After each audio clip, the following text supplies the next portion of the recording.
Think if Insidious and Monsters Inc. have had a baby, and that's this movie.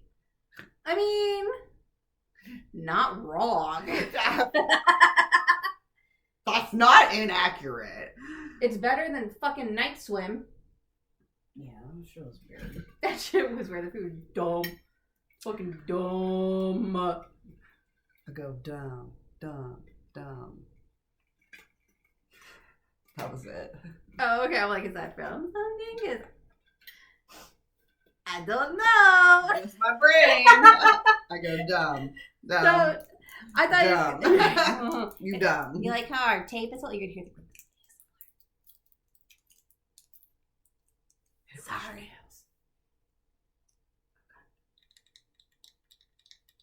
It's probably gonna sound nice. I fucking love ASMR. My favorite's like slime ASMR. Oh yeah. I don't know, or when they scrape like the candle wax. It's like ASMR and OCD when they get like a nice like. I'm like, oh, get that whole thing of candle wax. I literally watch ASMR every fucking night before I go to bed. I got Killian on it. If he's being too much, I will lay there with him, prop up with some ASMR, and he conks out. I'm like, hell yeah. Listen to those noises. Mm-hmm. Lullabies? No. ASMR. Yes. Well, that's Chris. Fucking, that's Kara. We're the Midnight Babes. Fuck you.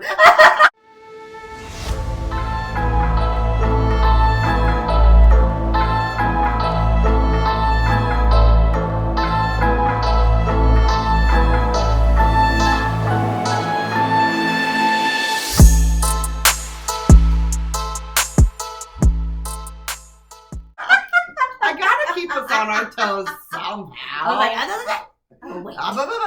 Let me think about it. God damn it. This is a bitch. Oh my goodness. We are back with Imaginary. It was Imaginary. Somebody used their imagination. They should. For this imagination station in effect. Oh my god. See, we were just talking about in the beginning before we were really doing this is that it is getting tanked online.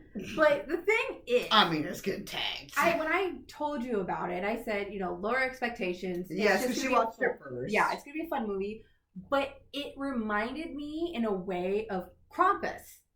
And that is the expectation you set, was like, it's kind of campy, yes, but not really, because I was like, ew, to like your response. I was like, oh. Yeah. And then you were like, think Krampus. And I went, okay. Because, Because that's not total camp. No. But it, again, kind of like rides that line. Exactly. It's like, but I really thought about that because of how Chauncey, when he'll pop up scary, it reminded me of some of the puppets in Five Nights at Freddy's. Well, Five Nights in Krampus, of how they kind of looked. Yes. And I'm like, dude, the way like he looked, I can definitely tell it was from the same creators of Five Nights at Freddy's. Like the way that Chauncey looked and the way he'd like move. I was like, Chauncey. I really enjoyed it. So it's pretty much basis of just the title. Excuse me. Oh my gosh, I'm burpy. Of imaginary. It's like it's an imaginary friend, but obviously it's going to be a little bit more than that. They're trying to take the kids back to like this fairyland or whatever. I say fairyland, it's imagination land. What the fuck? It's imagination land, but it's like dark. Yeah. Like they want to like steal, like all, like they want to like eat your imagination because that's what gives them power. Yeah. So like they're trying to get kids to come back to this like imagination like land world to like be more powerful. For what reason? I don't know. Yeah, it was kind of up in the air, but like it gives enough. Yeah, in my opinion, it gave me enough. Although the ending, I was like, I got more questions now. True. Than when I started. True. I had less questions at the beginning. Well, and like, I'm trying to think of how to put it, especially at the end, you can definitely tell like there's more happening. Then they lead you to believe. But this was only for that one family. It doesn't mean that they killed off this being and all of the imaginary friends are gone. Right. And they made that clear. Yeah, but like I liked how they ended it because of that. Yeah, I just was like, so that part of the ending, yes, but when they were in the imagination land, I was like, so what's the point? Yeah. But it was interesting. So I guess we should start on like it's from Blumhouse. Love Blumhouse. And this is the synopsis. Are they really figments of childhood imagination, or is something more terrifying lying just beneath? When Jessica moves back into her childhood home with her family, her youngest stepdaughter, Alice, develops an eerie attachment to a stuffed bear named Chauncey she finds in the basement. First of all, why are you letting your kid play with a bear that they found in the basement? Go get her a new teddy bear. All right. Alice starts playing games with Chauncey that begin playful and become increasingly sinister. As Alice's behavior becomes more and more concerning, Jessica intervenes, only to realize Chauncey is much more than the stuffed toy bear she believed him to be. Mm-hmm. That's a pretty good synopsis, actually. So she starts like recording and like taking pictures of like the little girl like playing with her imaginary friend Chauncey, and like she sees the bear. Yeah. She sees her carrying around Chauncey the bear. She sees the bear. The mom sees the bear at like tea time. Yeah, but it's not until therapist comes around. Yeah, so like then the little girl starts like she gets like a list, and it's because it's their game. Yeah, they have like a game with the imaginary friend, like find a bowl, something that hurts you, something that scares you, something that makes you happy. It was like front and back. Yeah, it was like, so there was like a to-do list, almost like a scavenger hunt, if you will, and it was like get all these things, you put them in a bowl. And then you hurt yourself. And then you have to light it on fire. And then you light it on fire, and you can come to Imagination Land, right? And because that was the whole premise. It's like, after you do all this you're going. Yeah, you get to come with. So, like, the mom at first is like, oh, this is cute and, like, normal. And, like, oh, let's take pictures, take some videos. And then, like, the little girl's starting to do some weird shit. Like, she's starting to try to, like, harm herself. Yeah. And, like, the mom's like, okay, do something that's gonna get you in trouble. And like the mom is an illustrator. She she's an author too. Yes. Like, she writes the children's book of her spider. Yeah, her like nightmare but turned it into a fun like children's book. Yes, to like make their fear of spiders maybe not be so. Yeah. Which I thought that was fun. That was nice, and how they incorporated that. It was. And her do something that'll get you in trouble. And then rips the face off of her latest work and is like, oh, dude. But so mom gets pissed. She starts to like take a few steps back too. And it's like, what's going on? Mm-hmm. I took videos of all this, and like the bear's not in the videos, and he's not in the pictures, and also, side note, the husband, their dad, goes on tour. Yeah, so like he's not even there. Gone. He's there for a bit, and then he's gone. Pretty much gone. Well, then of course, like the oldest stepdaughter is typical stepdaughter. Teenager. I don't like you. You shouldn't be here. Yeah, I don't talk to me. Appreciate this relationship that you have with my dad. But we find out later that why mom is a little crazy pants. Burned the daughter. Yeah, the youngest. That's why, and they keep alluding to like something had happened to her with like the burns on her arms, but we don't really know. Yeah. So there was a lot that like at the beginning I was like, what's going on? Yeah. Like, obviously, his imaginary friend isn't going to be great, but, like, what's going on? Like, there was a lot that they were alluding to that I was like, fill in the blanks. And they did and they didn't. Yeah. No, I agree with that. Like, they did and they didn't on some things. Like, we never really figured out, like, why the mom, like, burned the daughter. Yeah, she was or, like, crazy. Why she was crazy. Yeah. Like, we never, like, I kind of would have, like, just a little... I think they only kind of threw it in because the daughter had an issue with fire. And, like, that was one thing, like, she was going to have to light things on fire. She's like, I can't do this until, like, later on, she figures everything out. But I think, for me, when I first watched it, I wasn't fully paying attention to, like, the plot itself. I was looking more for, like, what's going to be spooky, what is really happening. Like, I wanted to know more about, like, this imaginary Chauncey, And so when it came popping up to it, like, I think one of my favorites, and it kind of made me jump, is when the oldest daughter brings over the boy, and he's like, let's do drugs. Oh my god. It was allergy pills. Yeah, she's like, it's allergy. The mom was like, it's allergy pills crushed up. Oh my god. But that was funny. She's supposed to be babysitting, and she brings the neighbor boy over. It's like to make that new friend or whatever. But I just thought it was so funny because... And then he keeps calling Abigail weird as fuck. Dude, he's like, you're weird as fuck. And she's over there like... Yeah! it's like this little girl, and you're like, what the fuck? This is a weird situation. She's like, I don't like you. But I love it because, like, he goes to the bathroom or whatever, and then Chauncey's, like, there on the, it's like, you don't even really see him. He's covered in the towel. In the towel. But then, he's kind of like talking because of the pull string, and then he kind of, goes out of the bathroom. He's like, whatever, it's the drugs. It's the drugs. It's fucking drugs. It's allergy medicine. God, but then he goes into the hallway, and that's when you hear Chauncey kind of talking and doing that. And, like, his pull string is out, so it's kind of pulled in. And, dude tries to hold it, and, of course, Chauncey comes to him. So he lets go. And then Chauncey's moving on his own, but the part that I really liked is that's when we first see Chauncey, as not a stuffed bear. Yeah, he's like a scary bear. Pops up, roar, all that. I was like, whoa! I wasn't expecting him to look scary. Yeah, when he transforms out scary of bear, stuffed bear, I was like, oh, that's a scary bear. That's when I was like, yo, you gotta watch this because I liked how.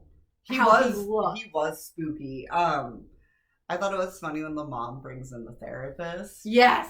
And, she watches Alice go out and, get the fucking bear and, bring the bear into the therapist office. And, the therapist is also, recording their sessions. And the mom talks to the therapist after and is like, so what do you think about this imaginary friend? She's like, well, it's normal. And, she's like, should we take the bear away? And the therapist is like, what bear? Bear. And I was like, oh. I was also like, oh. And the therapist shows the footage. There's no fucking bear. She's talking to Chauncey, yelling at it. But what gets the therapist is that she turned her head, the little girl is talking, but then you hear fucking Chauncey. Yeah, she asked mom, has she had ventriloquist training?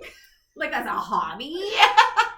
She was like, no. And that's when she was like, watch this. And that's when everything starts fucking clicking. And then come to find out that Chauncey was Mom's imaginary friend. Also. But when Mom moved away and had to deal with all that shit, it kind of got suppressed. Yep. And there's they have to make this doorway after they light the fire, which was kind of cool to get you into imaginary land. And you'd think imaginary land sounds fun and colorful. It was black and white, creepy, like a fucked up fun house. Yes, the stairs and the waves and the holes, and I was like, what is this? But when they went, they got the neighbor. Yes, because the neighbor had to deal with Chauncey as well, but more as a tag team. Yeah, a help. That shit was funny because the neighbor gets taken out because she's like, I'm here now, blah blah blah, I got them here, and she opens up a door and fucking Chauncey I was laughing so hard, dude. And that neighbor, it was I didn't see her setting them up. Now as they got in there, I was like, she ain't acting right. And then she was like, I've wanted to meet them, I've been waiting. I was like, oh, I've been waiting to come here. Yeah. But I didn't see that coming until they actually got in there, and then I was like, she is not acting right. Yeah. Something is giving off. Yep. I don't know what it is, but something is off. And then when she said that, I was like, uh-huh. And, they have to make their way out and then, use their imagination on how to, stay out. Yeah. And I was like, okay. It was all right. I mean, there were a few things. It's not the best fucking movie. No, it is more... But it's going into more of, the campy... Yes. With, a little bit of spooks. Yes. And, reading, reviews, people are like, this is the right amount of scary for, a family movie. 13, 12 years. Oh, yeah, this would be a good, starter for kids. This, and, I would agree with that. One of my favorite reviews on Rotten Tomatoes says, think if Insidious and Monsters, Inc. have had a baby, and that's this movie. And I'm like, yes. 100%. 100%. That is accurate. But I didn't even think about it, because I think it's a PG-13 movie, honestly, So, this would be a good one to get the kids started, because they're still young enough to be like, oh, imaginary friends, remembering that. I don't know about that. But there really isn't any gore besides... It's quick. Yeah, besides neighbor getting mauled, It's not, strung out gore. It's not, too much. I mean, the pace of the movie was good. It was, fucked up if you think about it. Imaginary friends trying to, take us to their world so they can feed off of our imagination. I feel like I couldn't have done it, but it probably could have been done better. I don't know how. Yeah. I have no advice on that. No. Out of 10, I'd probably give this like a 5, if that. Yeah.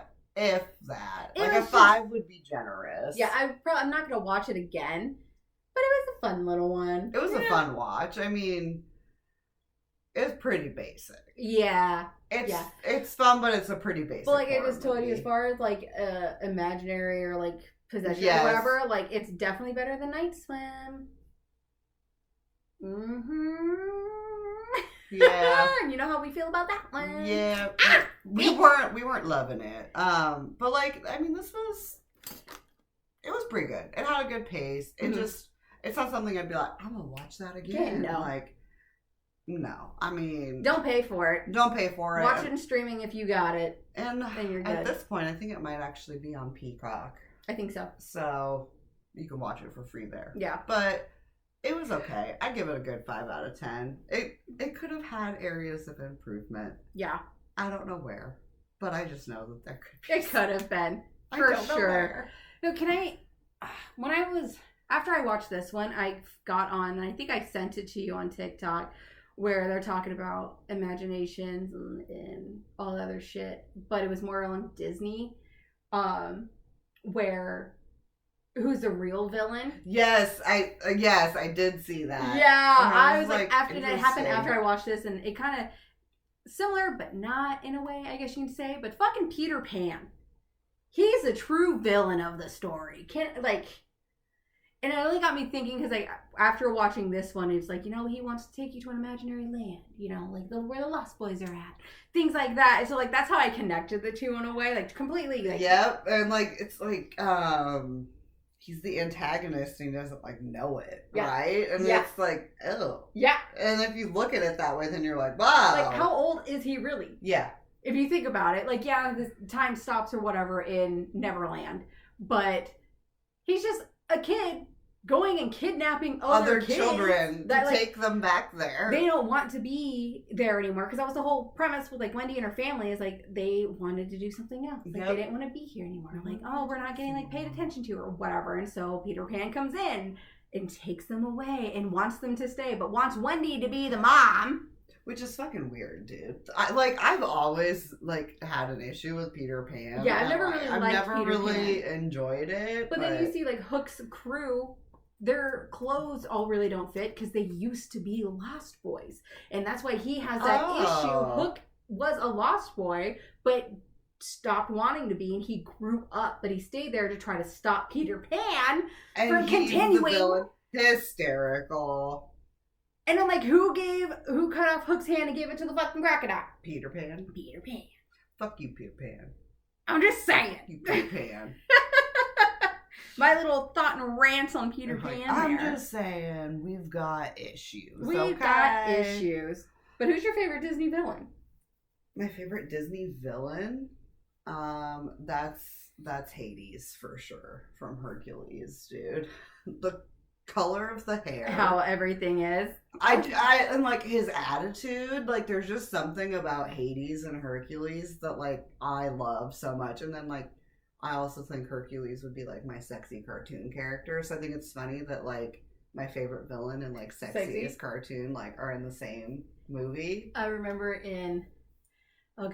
I was in 2nd grade, and that's when my Nana got me my first journal to start writing in. You want to know what the first passage, my first written ever? What? I love Hercules. I love Hercules. I was upset, and I literally, the next page was, I hate Meg. Meg is a whore. Because she was taking my Meg. Meg sucks, and we all know it. Also, she's way too skinny. I know, but like now looking back, I'm like, I just love Hercules so much. But I always wanted a Pegasus. Like, I don't know. Dude, when he's little and he sneezes. I know. I think that's why. That makes me cry every time because it's so cute. That's like the first movie I can remember fully watching and like being in love with all of the characters. And I think that is the movie that got me into like Greek and Roman. All the mythology. Oh, big time. I went down such a rabbit hole. And that's why I love Hades and Persephone's story. And well, even if you look at like the time that they made Hercules, they got the mythology right. Yeah. Like, with even, like, all of them. It's so good. I love it. And, like, so I love that Jax loves that movie. Cause I'm yes! like, watch Hercules. I keep I'm waiting for Killian to get a little older because I'm like, Hercules is my fucking jam. I still put it on to this day. But for the longest time, like, Segway is Ursula has been my favorite. Really? Yeah. I've always loved Ursula. It's because she got kicked out because she wanted to be a little witchy. You know, she wanted more. She's like, we could do more with this. And Triton's like, fuck you, no. Fuck you, no. So she's like, fine. I'll just be the fucking witch out here and y'all can come to me for contracts and shit. Man. Whatever. She always messing up my shit in Disney Dreamlight Valley. But they're always like, go see Ursula. And I'm like, oh, Ursula. I don't want him to find you. Well, and it's always who I feel bad for, who's depicted as a villain? Maleficent. I've never seen it. You never seen Sleeping Beauty? I've seen Sleeping Beauty, but like... Well, like, just Sleeping Beauty is Maleficent. Not like the Angelina Jolie one, but just Sleeping Beauty, her Maleficent. All she fucking wanted was she didn't get invited. She's so petty. She didn't get invited to a birthday party. So she's like, here, eat this apple. No, that's Snow White. Oh, my bad. Snow White, she was the one. Oh, that's right. She gives her the poison apple. Sleeping Beauty is the one where, like, your gift is now, when you turn 16 of age, you're going to go to sleep. Oh, and only the kiss and then wakes her up, right? I haven't seen that shit since I was little. Like, little. But I think Melissa's so fucked. She's just petty. She's a petty bitch. She's like, you didn't fucking invite me. Go sleep. For a while. Guess what? Now your baby's cursed. She's gonna fall asleep and all of the kingdom is gonna be asleep until someone rescues her. And then, bitch, I'm gonna turn into a fucking fabulous dragon. And, fight me. She's just petty and I love her. I really need to, like, rewatch it tonight before, like, bed or something. It's been a long time. It's so fucking good, but, like, if you put in the actual, like, the Maleficent movies and how they took their lore or whatever and brought it in, it's also, she fucking found love with the king. And then, like, shit happened, and they cut off her wings. And so now, she's going to be pissed because she's like, I fell in love and you betrayed me. This is why things spinned the way they did. Okay. And instead of having the baby, like, boop, prick it, no. Now she befriends the baby, and now the baby is hers. And so, like, that's how Aurora kind of came to be, I guess, in the Maleficent movies. Okay. It's like, it's a little bit different, but it was still fun. I might need to watch Sleeping Beauty and then maybe watch Maleficent. Yeah. Total segue on how I went into Disney mode, but I think both it's great. Did. Like the villains. Yeah. Yeah, no. I'm here for it. But Hades is really good fucking. Oh god, now I may have to watch Hercules today. Do it. I think it'll be great. We should come back with it's gonna be a series, but we're gonna do series next. Yeah, we're gonna cover the Blackwood Institute series by Jay Rose. That wrapped me. Oh my god. I